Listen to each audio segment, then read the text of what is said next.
धनंजय खुदाई करते हुए अपने पुराने दिनों को याद करने लगा और गहरी यादों में डूब गया। मुझे बहुत चक्कर आ रहे हैं, मेरी आंखों के सामने अंधेरा छा रहा है, जल्दी कुछ कीजिए।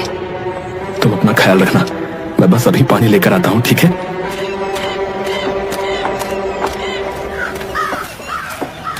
धनंजय फौरन एक दुकान पर पानी की बोतल खरीदने गया। एक बोतल 200 रुपए की है, लेना है तो लो, वरना निकलो यहाँ से। शाम तक 1000 रुपए की एक बोतल भी दिखेगी, समझे? मेरी गर्भवती पत्नी ने पिछले 7 दिनों से पानी की एक बूंद भी नहीं पी है।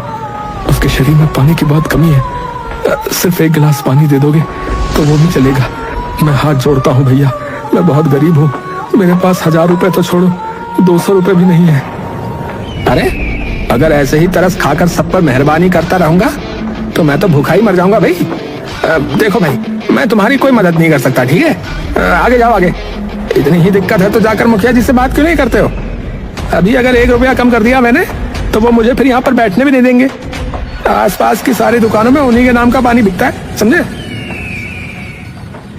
धनंजय भागकर गांव के बाहर वाले कुएं के पास गया, लेकिन गर्मी की वजह से कुआं पूरी तरह सूखा हुआ था। कुएं में बिल्कुल भी पानी नहीं था। कुआं तो पूरी तरह से सूखा हुआ है। धनंजय फौरन आगे बढ़ा।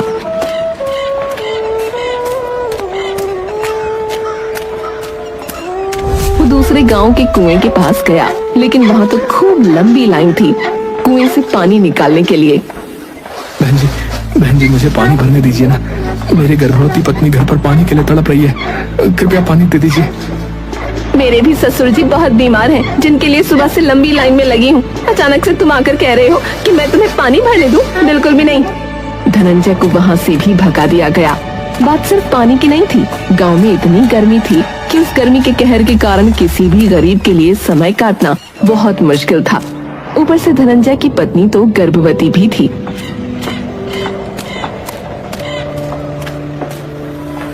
पार्वती, मुझे पानी कहीं नहीं मिला। तुम्हें गर्मी लग रही है, मैं तुम्हें हवा कर देता हूँ, ठीक है?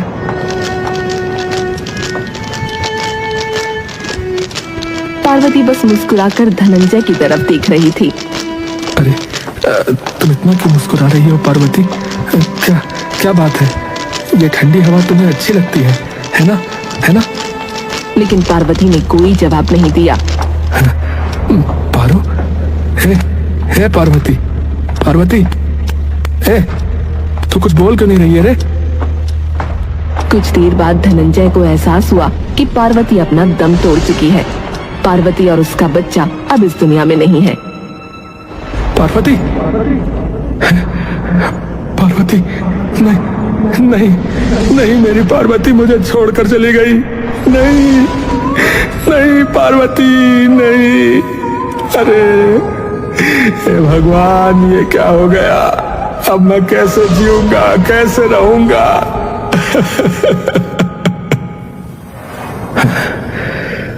आज भी वो पल याद करता हूं तो मेरे आंसू नहीं रुकते।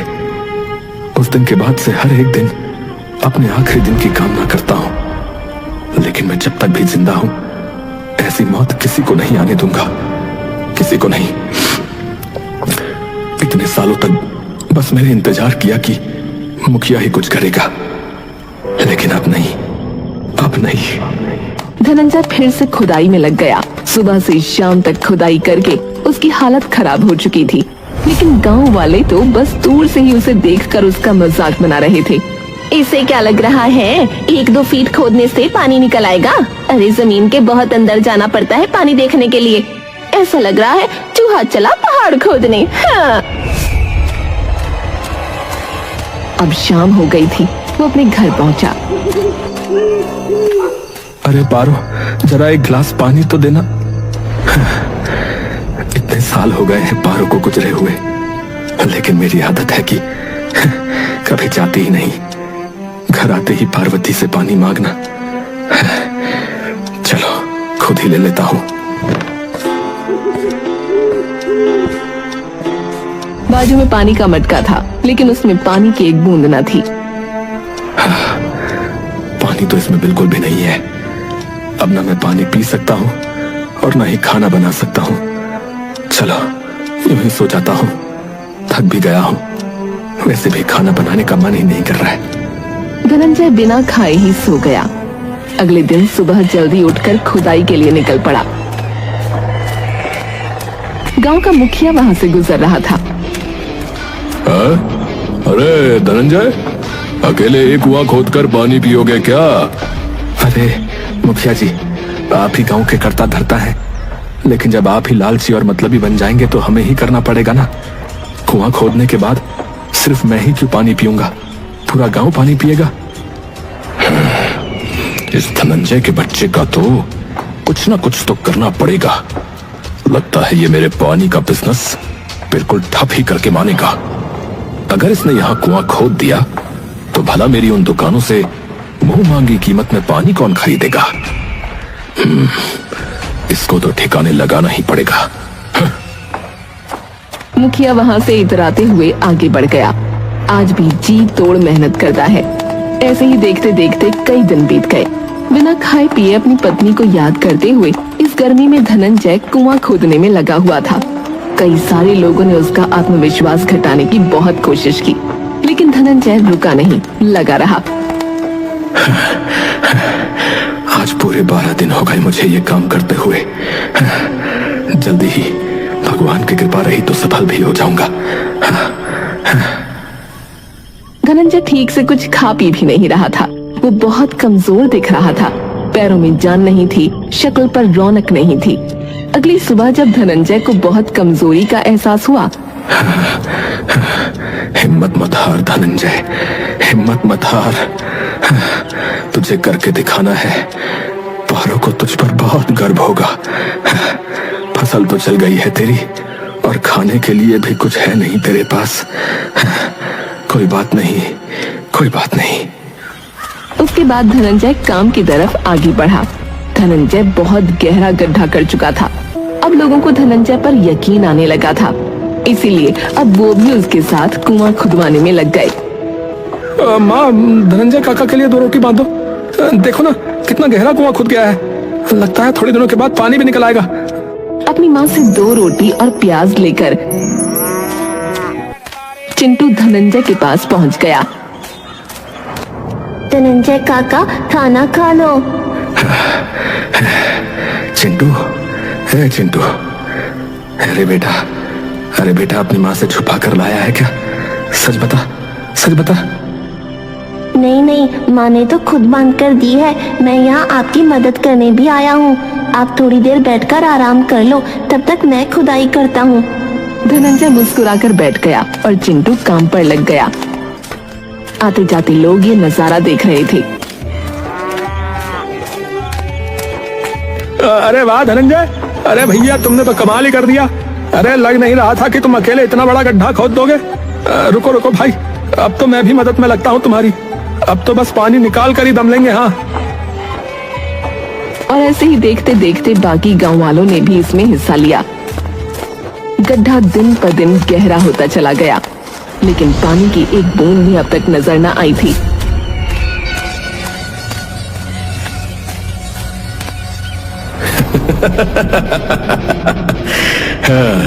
अरे मैं ना कहता था कि इसकी बातों में मत आओ। इसने तुम सबको पागल बनाया और कुछ नहीं। कोई पानी वानी नहीं निकलने वाला इस जमीन से। अरे मैंने आप सभी की सुविधा के लिए दुकान खोल रखी है वहां से पानी खरीदिए पीजिए। है भाई, बिल्कुल शुद्ध पेयजल मिलता है उन दुकानों पर।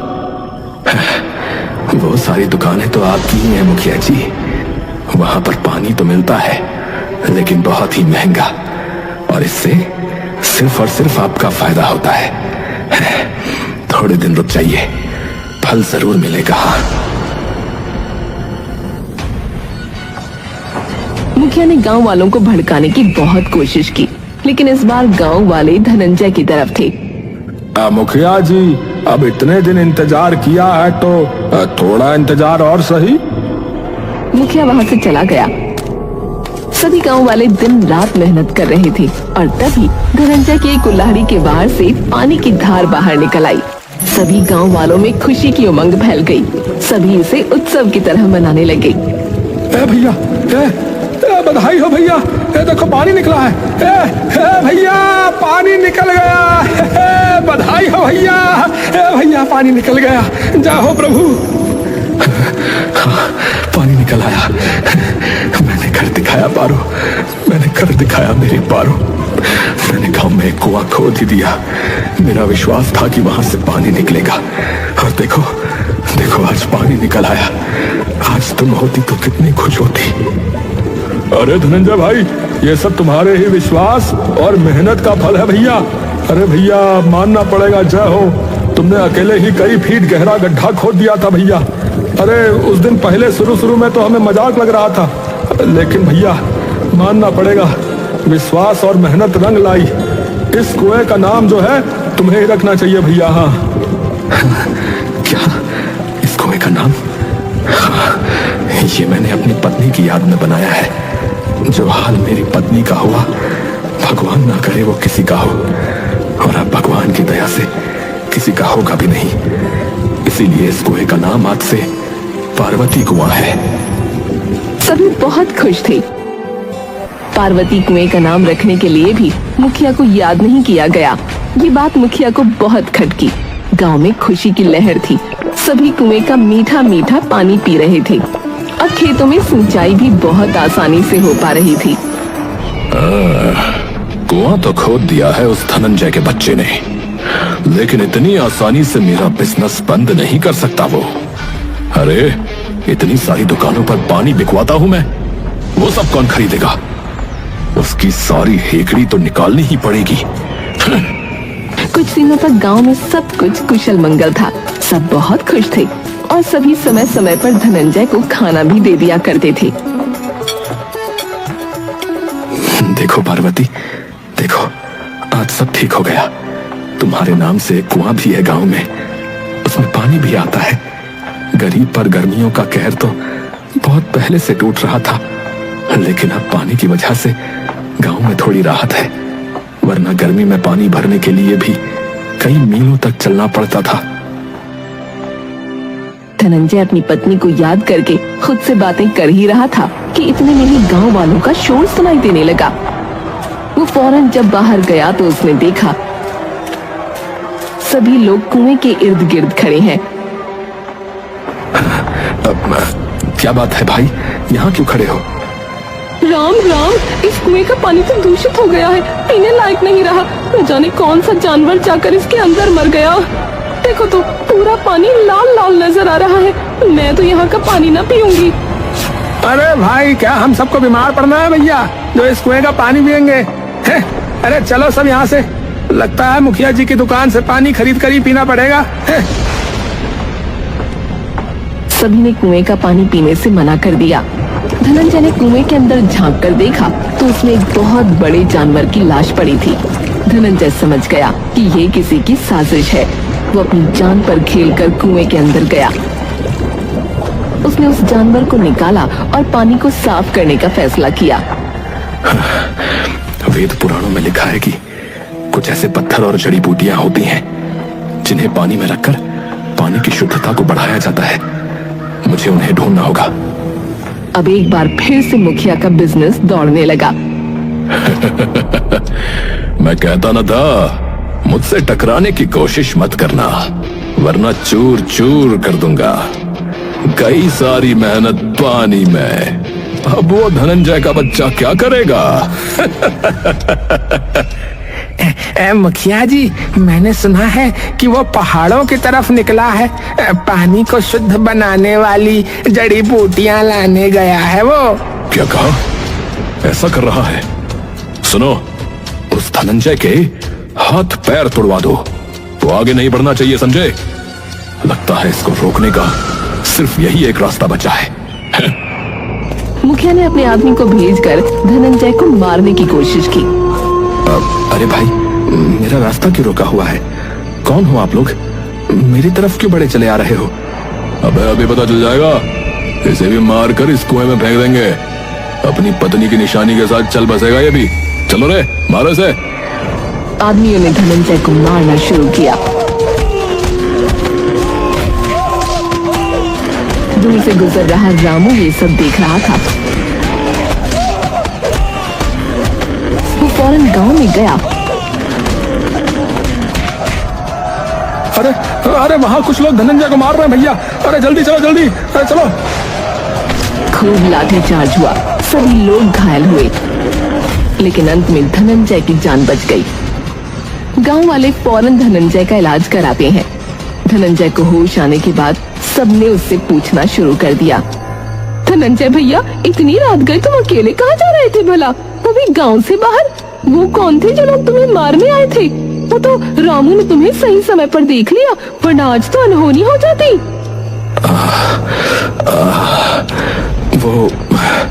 वो आदमी मुखिया के आदमी थे। वो मुझे मारना चाहते थे क्योंकि उन्हें पता चल गया कि मैं गांव के कुएं को शुद्ध करने वाली जड़ी बूटी लेने जा रहा हूं। वो तो मेरी किस्मत अच्छी थी जो मैं बच गया। आप लोगों ने मुझे बचा लिया, आपका बहुत बहुत धन्यवाद। लेकिन मुझे जल्दी करना होगा। वो जड़ी बूटियां केवल साल में एक बार ही खिलती हैं। मुझे उन्हें जाकर ढूंढना होगा। गांव के लिए ये बहुत जरूरी है। वो सब कुछ मुखिया की चाल थी।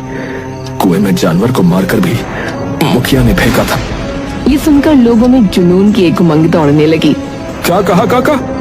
उस मुखिया की इतनी हिम्मत? अरे उसे मुखिया बनाने वाले हम ही लोग हैं। उसने तुम्हें मारना चाहा, वो भी सिर्फ इसीलिए क्योंकि तुम गांव का भला चाहते हो।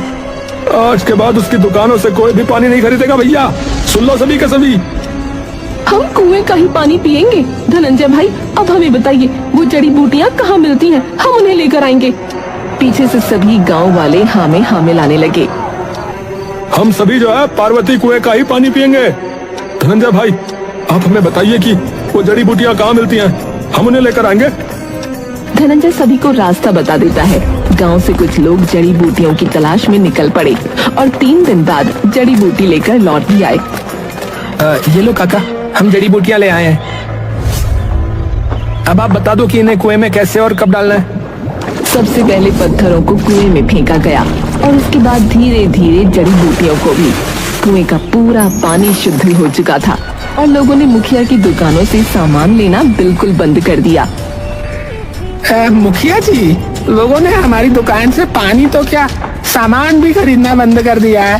पानी से ही हमें ज्यादा मुनाफा होता था, लेकिन आजकल वो बिल्कुल नहीं बिक रहा है। अरे ये सब उस गधे की वजह से हुआ है। वो धनंजय अपनी पत्नी की याद में कुआं खोदने निकला था। गांव के हालात पहले से सुधर गए थे क्योंकि अब लोगों को पानी लेने के लिए मीलों दूर तक नहीं जाना पड़ता था। एक बार फिर से सब कुछ पहले की तरह हो गया। भाइयों, गांव के हालात एक कुएं की वजह से सुधर गए हैं। इसका मतलब हमारे गांव में कुएं की कितनी आवश्यकता थी, लेकिन उस मुखिया ने कभी ऐसा नहीं होने दिया। बिल्कुल सही कहा। उस पराली की आग में मेरे पति ने अपनी जान दे दी। वो सिर्फ उस मुखिया की वजह से हुआ। मुझे ऐसा मुखिया नहीं चाहिए। देखते ही देखते सभी लोग मुखिया का विरोध करने लगे। नहीं चलेगी, नहीं चलेगी, मुखिया तुम्हारी नहीं चलेगी। हमारा मुखिया कैसा हो? धनंजय भैया जैसा हो।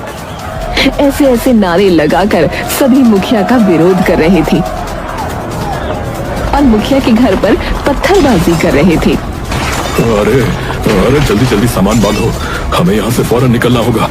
पीछे के रास्ते गाड़ी खड़ी है, जल्दी से गाड़ी में बैठ जाओ, वरना आज ये लोग हमें जान से ही मार देंगे, बता रहा हूँ। चलो चलो जल्दी चलो। मुखिया अपनी बीवी बच्चों के साथ वहाँ से दुम दबा कर भाग गया। अरे हम जीत गए भैया, वो भाग गया मुखिया। वो देखो गाड़ी से भाग रहा है।